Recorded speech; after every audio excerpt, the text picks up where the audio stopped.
I try to get my audiences to think about Canada as it celebrates immigrants as opposed to treating them with a mechanism of xenophobia. More people die in Canada every day than are born. So it's only been immigration that keeps our communities growing, people buying houses, people adding to a tax base. I know for sure because much of my work is with the Ministry of Education that our schools are closing in areas which are becoming gentrified, and they're only opening up in places where people are moving to, newcomers and the children of immigrants. So I say to you, unless you have Indigenous heritage on both sides of your family, and you know that, then you all have an immigrant history. And it might be 1 or 2 generations, it might even be 10 generations, but thinking about that, I think is very important in regards to the work that you do when you're engaging people and trying to get them employment, trying to get them settled in the community where they move. So you are that interface with people, and how you treat them and how you process them is very important. So this morning is going to be more about building on your way of critical thinking as opposed to just providing tools, right? A way of thinking is way more powerful than just providing 1 or 2 tools, because you know your own staff, you know your own departments, you know your own clients and how you need to think about engaging them. And that's the process that we're going to try and engage in this morning. I love this slide. And I purposely put her beautiful face in the picture so you can visualize who is actually saying this. And it comes from her anti-oppression work as an author, poet, and artist, as well as a community activist. And Maya Angelou says, do the best that you can until you know better, and when you know better, do better. So I recognize that some of the material is going to cause you some dissonance, and if you're feeling uncomfortable, own that discomfort. Think about why you're feeling uncomfortable, because if you're feeling uncomfortable, that means you're listening. That you haven't checked out and you're dreaming, planning the menu for Saturday evening soiree, right? That you're here and present and there's a desire to learn and hopefully become a better person and a better thinker, especially around human rights. Remembering one's immigrant history is part of decolonizing methodology. Understanding that we came from somewhere else and exist and flourish here at the expense of another group of people is integral to anti-oppression work. Okay? For things to reveal themselves, we need to be ready to abandon our views about them. And I love this. Some of the stuff that you've been taught in your life, you might have to unpack and let go of. Right? I like the term bias. People call it unconscious bias. I'm kind of challenging that around the unconscious bias notion. But I like the word bias because it has the letters BS in it. Right? And much of what we've learned about other people is inaccurate and sometimes even inappropriate. And how you think about that with a desire to change and the desire to change the way you think makes you a better person to engage the clients that you engage in. And not only that, this morning isn't just about your work. For me, the work is about you and who you have a relationship with. Your family, your children, your neighbors, your hockey coach. And you engage them and push them to think more openly about human rights and equity. So this is what we're up against. So I'm speaking to you this morning, and all of these mechanisms have shaped you. The consumer methodology, the media, the status quo, your education, your peers, your family, your faith, if you have a faith practice, they shape the way you think. And I'm here to get you to think about the way you think. So critical thinking, as you all know, is thinking about what you are thinking. But I want you to become and engage in deep critical thought.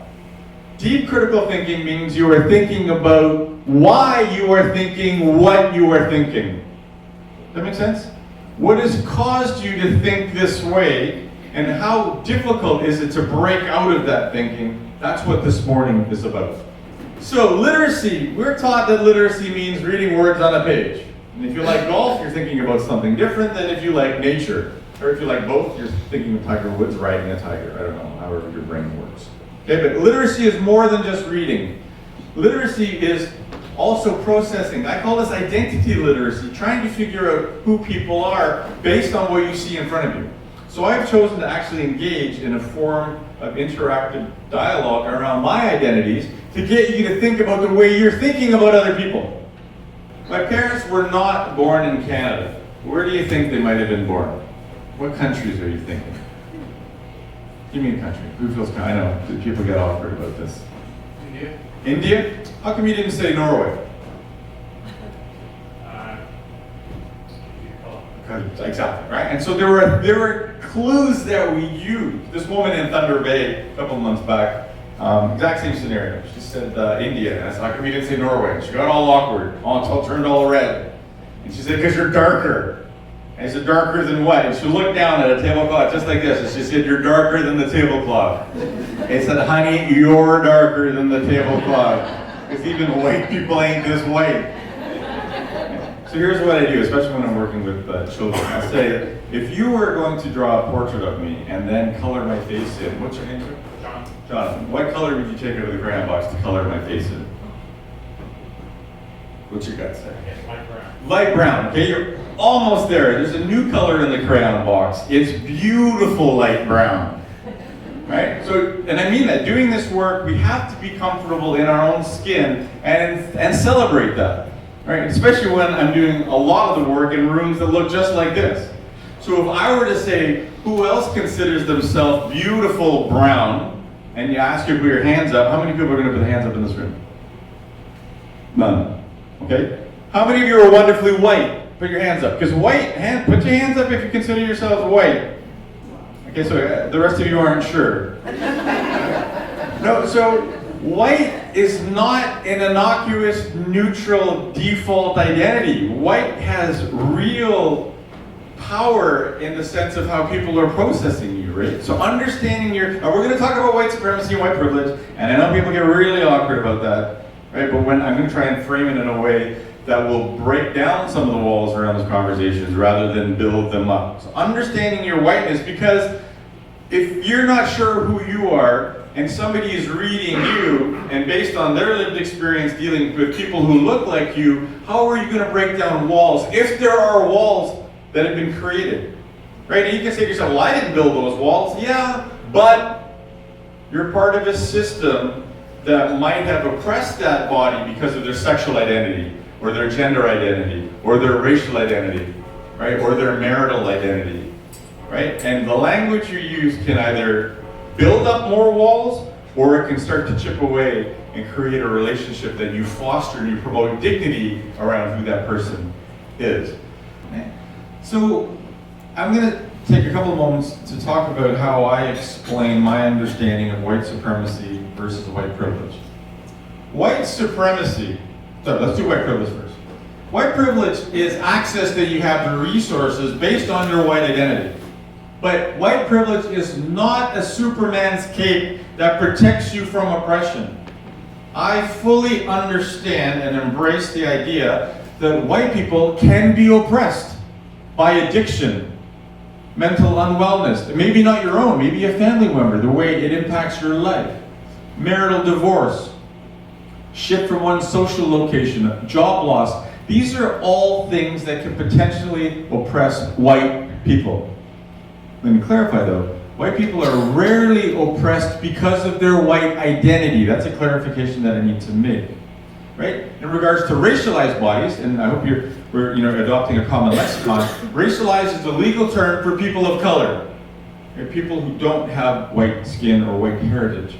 People of color, racialized people, are also prone to those mechanisms of oppression as well as their racialized identity. So they have an added burden that they have to navigate.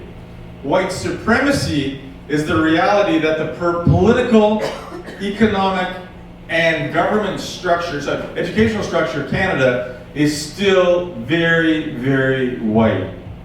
And if I have some time, I'll get into some of that data. But if you just look at our federal government, provincial government, and municipal governments, who still has power?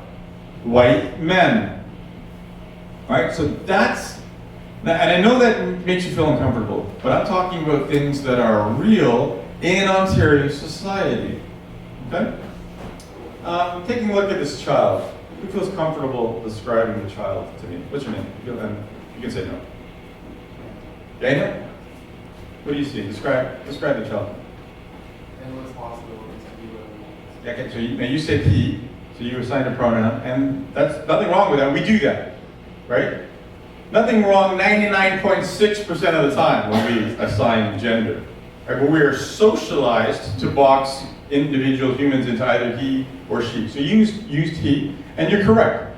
Although Calvin was born a girl and assigned girl gender, at 4 he told his parents, I'm not a girl, I'm a boy, and chose the name Calvin.